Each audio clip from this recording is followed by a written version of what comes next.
ማይስ ያሉት እንግዲህ ቅድም እንዳነሳሁት ሚቲንግ፣ ኢንሴንቲቭ፣ ኮንፈረንስ እና ኤግዚቢሽን የሚለውን ለመግለጽ ነው። እነዚህ በጣም እየተለመዱ የመጡ እኛም ኢትዮጵያ ውስጥ በስፋት ለመጠቀም ሙከራ እያደረግን ነው። ሙከራ የምናደርግበት ዋናው ምክንያት አዲስ አበባ እንደሚታወቀው የዲፕሎማቲክ ከተማ ናት። የአፍሪካ ፖለቲካል ካፒታል ናት። ብዙ ኤምባሲዎች፣ ብዙ ዩኤን ኤጀንሲዎች ያሉበት የአፍሪካ ዩኒየን መቀመጫ ነው። በዚያ ምክንያት ኖርማሊ የሚወጣና የሚገባ ሰው አለ። ያንን ሰው መያዝ ማቆየት ነው ያልቻልነው። ሁለተኛው የአየር መንገዳችን ሁኔታ ነው። ሁላችሁም እንደምታውቁት ኢትዮጵያ አየር መንገድ በአፍሪካ ትልቁ አየር መንገድ ነው።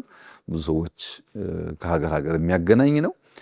ያንም እንደ አንድ ኤንትሪ ፖይንት መጠቀም ያስችላል። ለስብሰባውም፣ ለኮንፈረንሱም፣ ለኢንሴንቲቭም አየር መንገድ ስላለ እዛ ሄዱ የሚታይ ነገር ስላለ ሊባል ስለሚችል ይሄን ደምረን በመጠቀም ከቱሪዝም መስክ የምናገኘውን ሀብት ጥቅም ማበራከት የሚያስችል ተጨማሪ ምንጭ ነው ማለት ነው።